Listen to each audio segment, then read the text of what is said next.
Doctor Priyanka ji से अनुरोध है कि आप आए और अपना मातृशक्ति स्वरूप और समस्त मातृशक्तियों की तरफ से इस कार्यक्रम में अपने उद्बोधन को, प्रबुद्ध उद्बोधन को रखें हमारे सामने। सादर आदरणीय अतिथिगण और यहाँ उपस्थित सभी जन को मेरा सादर नमस्कार।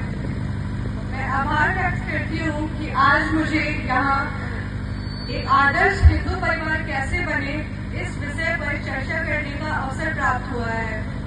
तो एक आदर्श हिंदू परिवार कैसे बने, क्या होता है, इसके बारे में मैं बताना चाहूंगी कि सबसे ज्यादा जरूरी है अपने परिवार में समय देना।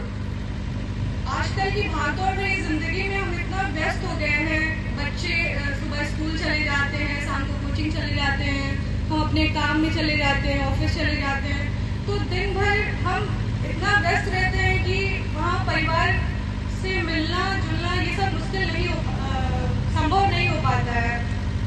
तो हमें कोशिश करना चाहिए कि अगर शाम को हम लोग एक साथ इकट्ठा हो, अपने परिवार के सदस्यों के बीच बैठे, भोजन करें, उनसे बातचीत करें और जो भी दुख हो सुख हो सब कुछ आपस में बात करें, उनसे वार्तालाप करें कि क्या उन्हें चाहिए, क्या नहीं चाहिए, क्या कमी है, क्या है, ये सारी चीजें हमें ध्यान देना चाहिए। ये सब एक परिवार को जोड़ता है। दूसरी चीजें हैं संवाद। हमें अपने बच्चों को अपने परिवार में सबके साथ एक ऐसा माहौल देना चाहिए कि बच्चे डरे नहीं, एक दूसरे से खुला संवाद रखें। उनके मन में कोई भी डर हो, कोई भी बात हो तो वो खुल के अपने परिवार के सामने रख सके। और फिर उसके बाद से आता है कि मान सम्मान और आदर। हमें अपने बच्चों को सिखाना चाहिए कि अपने से बड़ों का आदर कैसे करना चाहिए। अभी मैं देखती हूँ कि जो भी बच्चे हैं, छोटे से बच्चे होते हैं, मम्मी पापा उनको फोन पकड़ा देते हैं, बच्चे देखो तुम लोग सीखो। बच्चे क्या देखेंगे, छोटी सी उम्र में इतने बड़े बड़े चश्मे लग जाते हैं उन्हें।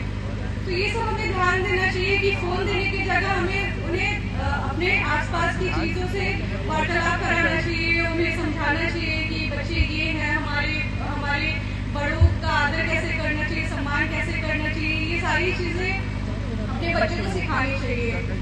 फिर आती है बात सम्मान की, चाहे वो छोटा हो या बड़ा हो, स्त्री हो या पुरुष हो, सबका एक समान घर में सम्मान होना चाहिए। बहुत ही ये सारी चीजें मायने रखती है। दूसरा है संस्कार। बच्चे हो बड़े हो सबके अंदर संस्कार होना चाहिए, कैसे किससे बात करना है, कैसे रहना है। मेरे पिताजी एक कहावत कहते हैं भोजपुरी में कि जैसे जिसके माई बाप वैसे उसके बच्चे। जो बच्चे होते हैं वो अपने माँ बाप से सीखते हैं। अभी किसी छोटे बच्चे को उठा के हम लोग पूछते कि बच्चे तुम बड़े होके क्या बनना चाहते हो, तो वो ये बोलेगा हाँ मैं डॉक्टर बनना चाहता हूँ। क्यों बनना चाहता हूँ? क्योंकि मेरे पापा डॉक्टर हैं, वो सबको ठीक करते हैं। मैं IPS ऑफिसर बनना चाहता हूँ। क्यों बनना चाहता है? मेरे पापा देश की सुरक्षा करते हैं। तो बच्चे जो होते हैं वो अपने माँ बाप से ही सीखते हैं। तो हमें ये ध्यान देना चाहिए कि हम अपने बच्चों को कैसे गाइड करते हैं, कैसे उनसे बातचीत करते हैं। आपस में समय देना चाहिए, परिवार के साथ बैठना चाहिए, एक साथ एकत्रित होना चाहिए। जो भी सुख दुख हो, परेशानी हो, सब कुछ एक साथ बैठ के बात करना चाहिए, उसका संविधान करना चाहिए। क्योंकि जो परिवार होता है ना, एक जब मजबूत परिवार बनता है तो उससे मजबूत समाज और मजबूत राष्ट्र का निर्माण होता है। तो अंत में मैं यही कहना चाहूंगी कि अपने अंदर की मैं को हम लोग खत्म करें और कोशिश करें कि सबको एक साथ लेकर चलें, क्योंकि हम सबसे हैं और सब लोग हमसे हैं, सब हमारे हैं।